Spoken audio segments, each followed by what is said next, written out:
கிறிஸ்துவுக்குள் அன்பானவர்களே, இயேசுவின் ஏற்பட்ட இன்ப நாமத்தின் மூலம் உங்களை நான் வாழ்த்துகிறேன். தவக்காலங்கள் 40 நாட்களிலும் நாம் வேதத்தில் வருகின்ற 40 என்ற எண்ணை குறித்து நாம் தியானித்து கொண்டிருக்கிறோம். ஹல்லேலூயா.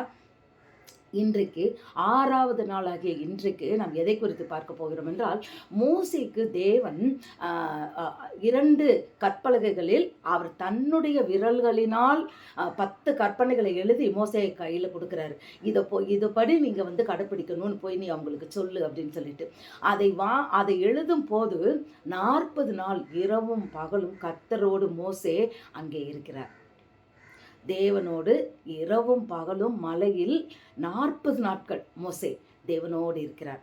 ஆனால் இன்னொருக்கா அதை கொண்டு வரும்போது இந்த ஜனங்கள்லாம் கன்றுக்குட்டியை செய்து அதுங்களை வழிபட ஆரம்பித்த உடனே தேவன் அதை அறிந்து, நீ போ கீழே போ, ஜனங்கள் பாவம் பண்ணுறாங்க என்னன்னு போய் பாருன்னு சொன்ன உடனே இவர் கீழே மறுபடியும் அந்த கன்றுக்குட்டியெல்லாம் அரைச்சி அது எல்லாவற்றையும் இதாக்கி அதை தண்ணியில் கரைச்சி விட்டு அனுப்பிச்சிட்டு மீண்டும் ஒரு விசை இந்த ஜனங்களுக்காய் தேவனிடத்தில் 40 நாட்கள் இரவும் பகலும் தேவனிடத்தில் ஜனங்களுக்காய் முறையிட்டு தேவனுடைய சமூகத்தில் விழுந்து கிடக்கிறார். பிரியமானவர்களே, விழுந்து கிடந்துட்டு ஆண்டவர்கிட்ட போய் மறுபடியும் இந்த ஜனங்களை மன்னித்து நீங்கள் மன்னிக்கணும்னு சொல்லி தேவனிடத்தில் வேண்டுகிறார். அப்போ ஆண்டவர் மீண்டும் ஒரு விசை அந்த கற்பலைகளை, நீ மறுபடியும் 2 பலகையை வெட்டி காலையில் எடுத்துகிட்டு வா, அதிகாலையில் எடுத்துகிட்டு வா, நான் எழுதித்தாரேன்னு சொல்லி மறுபடியுமாக அவர் எழுதி கொடுப்பதற்கு முன்பாக இந்த ஜனங்களுக்காய் ஒரு 40 நாள் இரவும் பகலும் விழுந்து கிடக்கிறார்.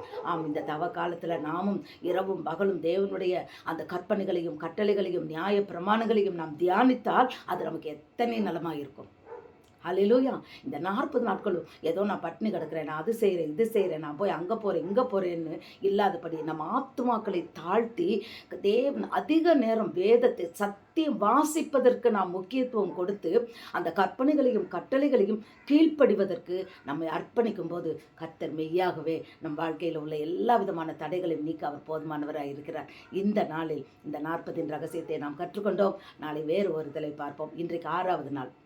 கர்த்தர் உங்களை ஆசீர்வதிப்பாராக. தொடர்ந்து 40 நாட்கள் பாருங்கள். அது மாதிரி தியானம்னு சொல்லி வசனங்கள் வருகின்றது, தேவன் நம்மளோடு பேசுகின்ற வார்த்தை வருகிறது. பிரியமானவர்களே, ஒரு பொருத்தனையோடு கூட இந்த 40 நாட்களும் இடைவிடாத படிக்கு நீங்கள் இதை பாருங்கள். உங்கள் வாழ்க்கையில் ஒரு விடுதலையை கர்த்தர் கொடுப்பார். God bless you.